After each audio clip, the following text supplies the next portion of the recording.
A long time ago, when I was young, I aspired to be a professional writer. When other when other teenagers were dreaming of getting a new 8-track player, or maybe even one of those newfangled cassette recorders, high-tech stuff. You're aging yourself. I aged myself a long time. Well, while other teens were dreaming of things like that, I was dreaming about a portable electric typewriter. Man, when I say that, it sounds nerdy. That's what I was thinking about, because at that time, I was trying to write, and I was using this old antique Underwood typewriter. The manual and ink spools and all stuff like that. And we thought, but we could not prove, but we were pretty sure that Lincoln used this very typewriter at Gettysburg Address. So to me, the idea of having a modern electric typewriter was irresistible. At that time, I also, because I wanted to be a writer, I subscribed to a magazine called Writer's Digest, which was supposed to provide all sorts of helpful advice about writing. And each month it would have a list of places to submit stories. And also each month there would be an ad. It was not an ad about self-publishing or getting an agent or anything like that, but it was an ad that was aimed directly at writers for the purpose of educating us about the idea of trademarks and branding. Because a typical ad would politely but firmly remind you that the word Kleenex is an actual brand name for a product and not a generic term for tissue, despite the fact that we often used it that way. Or remind us that Coke is actually short for Coca-Cola and is not a generic term for cola. Or Xerox was a specific brand of copier and shouldn't be used in reference to just any photocopy device. Those were concepts that they tried to get across every month in this ad, and they were also concepts that my college teachers would try to get across to us as well. But not always with stunning success, because we still ended up slipping into using brand names for generic purposes. But it was all about branding in general. And when I looked at this week's gospel reading last week, it immediately made me think about those ads, because when you think about it, what Mark was describing in the opening verses actually looks a lot like the world's first argument, possibly the first anyway, over branding. Consider. The disciples go and tell Jesus that there is another exorcist going through the countryside casting out demons in the name of Jesus. But the kicker is, this exorcist is not one of them. So naturally, the disciples tried to stop it. Not because he was doing anything bad necessarily, and actually, he seemed to be pretty good at what he was doing. But by doing what he did in the name of Jesus, he was infringing on the Jesus brand. Or so the disciples thought. And that had to stop.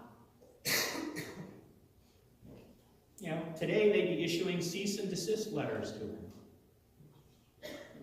Back then they just tried to make him stop. So this guy was out there making lives better, making people whole again, even doing so in the name of Jesus. But because he was not one of their group, he was not part of that circle of disciples. Because he was not part of the Jesus brand, was doing a bad thing. Because you have to protect the brand. You have to make sure no unauthorized people are using it. And that's fascinating to me. It's fascinating that the disciples should have a problem with somebody who's doing something good, even doing it in the name of Jesus. But because he's not part of the group, they don't like it. And this is an idea that shows its ugly head in Christianity anyway, periodically. Because sometimes Christians of a particular denomination or a particular school of thought will claim sole ownership of the right to say that they are doing God's work. They will insist that they and nobody else are the arbiters of Jesus' love and forgiveness and of God's grace in this world. And everybody else better toe the line or get out of the way. And they will oppose anyone of another denomination or church or belief system that has the guts to claim that they too are working in Jesus' name. Unfortunately, we have a history of it.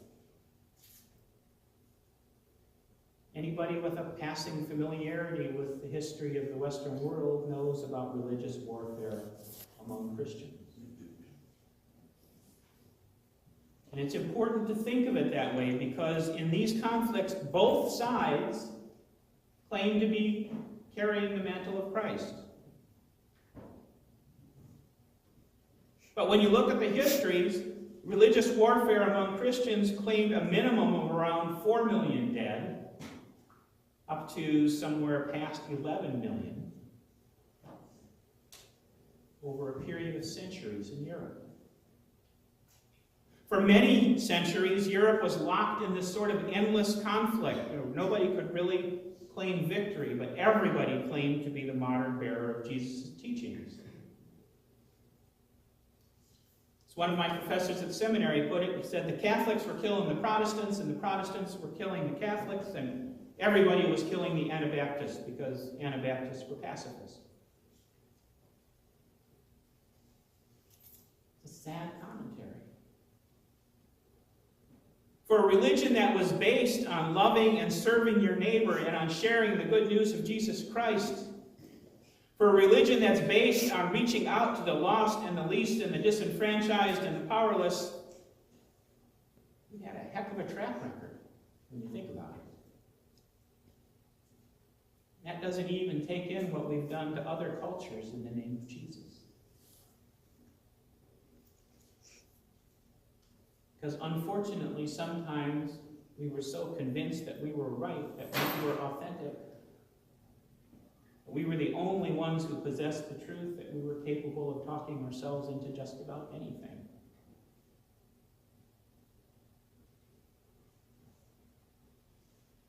In a word, or several, that takes us to the next part of the reading, where Jesus is talking about stumbling blocks. We have proven all too proficient at putting stumbling blocks in our own way over the years. We've proven to be way too successful at putting stumbling blocks in our own way, let alone in the paths of others that we're supposed to be helping. And all too often, we as Christians have let ourselves get bogged down by dogma instead of focusing on grace. We have let ourselves fall into the trap of elevating ourselves above others because we know the truth, whatever version of that truth might be. And instead of stooping to serve others and reaching out to the world with humble hearts, when we fall into those traps, we find ourselves putting stumbling blocks in our own way. And when that happens, it's good to recall Jesus' response to the disciples who were snitching on this other exorcist. What did he say? When his disciples went to him to report this other exorcist doing things in his name, but he was not part of the group, Jesus basically said, so what? So what if he wasn't one of you? So what if he's out there doing good things in my name, but he doesn't necessarily know my teachings the same way that you do? Because he's doing good things. And if he's doing good things in my name, eventually he's going to become one of us. Even if he's not part of the inner circle right now. Don't worry about trying to stop him, but instead embrace that enthusiasm. Reach out. Help him. Don't hinder.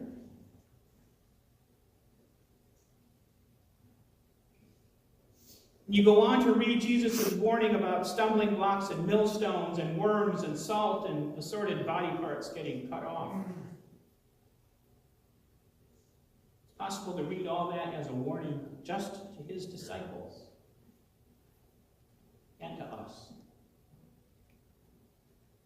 Because it's a warning not to let the little ones, which is kind of code for the new believers, not to let them get deterred by all of the infighting and the conflict within the movement, but instead recognize the commonality of all, instead of focusing on the difference.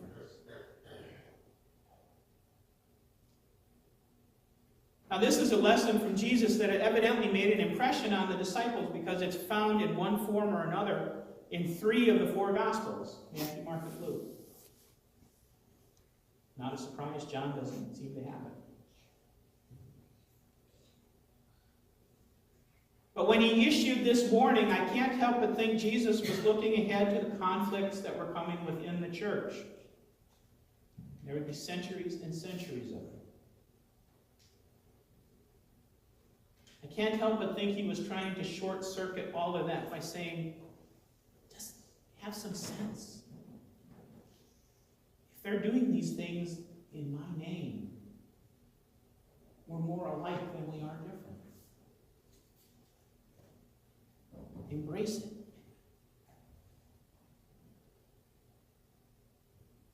We don't always listen very well, do we?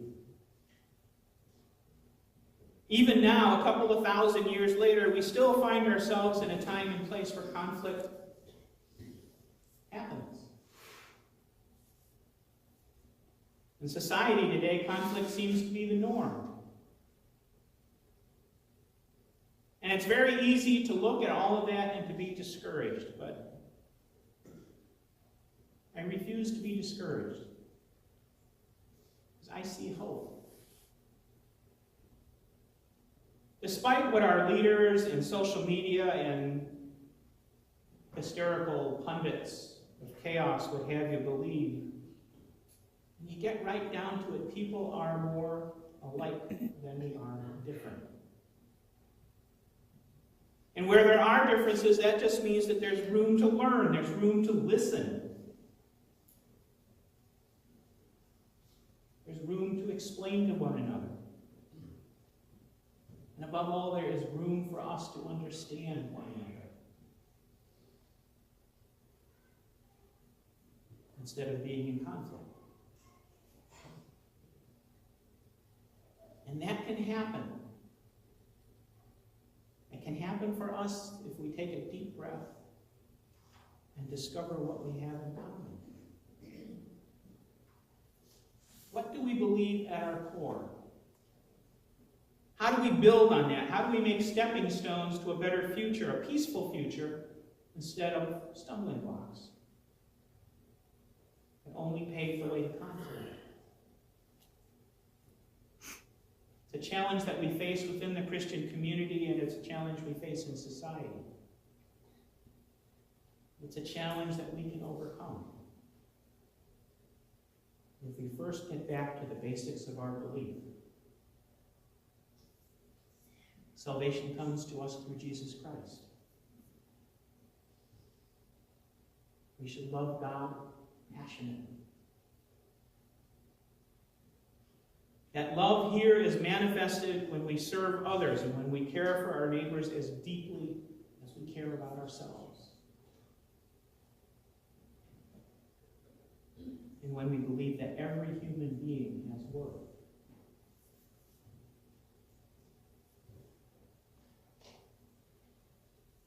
I think that's not a bad place to start the conversation.